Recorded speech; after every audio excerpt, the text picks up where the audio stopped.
Aloha, welcome back. Today I just want to follow up on the ice machine, and it's just been so hot the last few days. It's been almost 100 degrees, and it's ironic because here we are in September and I don't think we had one day of 90-degree weather in August. So the weather is definitely changing. Whose fault it is, I don't know, but I'm just going to stick with some club soda today. And I'm experimenting. I'm still keeping it somewhat interesting. I'm exploring club soda, sparkling water from Italy, and sparkling water from France. And believe it or not, they aren't all the same. One has smaller bubbles that goes flatter faster, and the other one has larger bubbles that are more persistent. And we have some sparkling water from Italy and sparkling water from France. And you know what? I'm happy just to take a break from cocktails in this heat and just enjoy some refreshing water. And see the difference between all of these. So you might have noticed I've started to migrate a lot of stuff over from Lucchini Lounge to Tiki Triangle. I'm going to keep that on Mixcloud for the podcasts and the music playlist, and Tiki Triangle is all going to be about the cocktails, even if it is Prohibition stuff, because that's when Tiki was born, right after Prohibition, and even a little bit before that. So with the ice machine, it turned out to be a really great idea. Both my wife and I agree, and when we both agree on something, when it's a purchase like that, you know I'm happy. And if she's happy, I'm even happier. So we had some people over for the Labor Day weekend, and it was sweltering heat. And this thing was just churning away, making ice. And as I described in my previous episode, and I'm going to move that over to this channel so you can watch it again, is that the ice comes out a little too wet.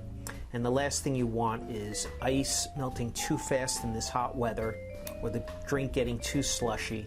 So what I was doing was I was putting it in these plastic bags, putting it in the freezer, and then just smashing it up a little bit just so it breaks up, so it's not one big clump, because that was the other problem. It was just a solid block of ice. Even though it was crushed ice, it was a solid block of ice because all the water would just sit there.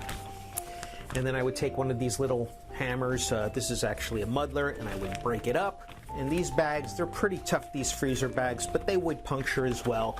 And you don't want any extra plastic in your diet.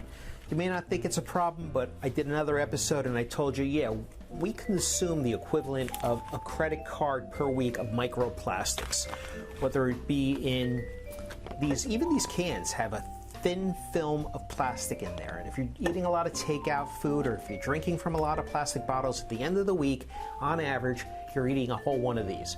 Can't be good for you. Can't be good for you. So then I had to revisit the Louis bag, or the Lewis bag, however it's pronounced.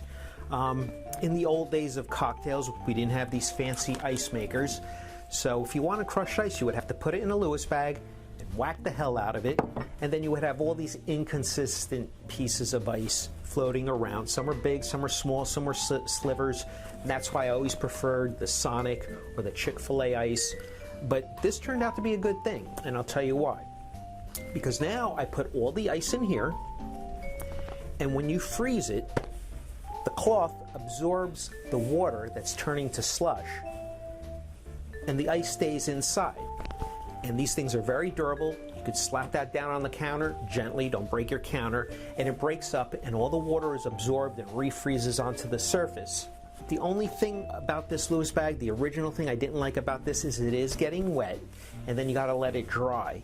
And you don't want to throw it in the dryer with your dryer sheets, because now you have the smell of the dryer sheets. You don't want it to collect mold. So I'm still trying to figure out how to get this to dry without creating mold or having any other issues. In this weather, it's no problem. Even though it is still pretty humid out there, and I don't know how quickly it's going to dry, but in the winter, I'm not going to have the luxury of being able to dry this. So I think if I just toss this in the dryer without any dryer sheets, it might be okay. I don't know. nothing is a perfect solution, but I'm telling you, this ice machine is great. And I put the ice in here, and any of it that's melting just gets absorbed, and a half hour later you just break it up. I am going to go sit in the air conditioning, and I am going to try another one of these sparkling waters to see which one I like best. Right now, I think I'm going with the Perrier. This Pellegrino, harder, bigger bubbles, and yeah, it burns your throat a little bit going down. Nothing drastic, but at the same time, you just want something to go down easy. And carbonated water, they say, is very good for you. It brings oxygen into the bloodstream. So until it cools off a little bit and we can make another cocktail for you, thanks for joining me. Mahalo, and we'll see you soon. Cheers.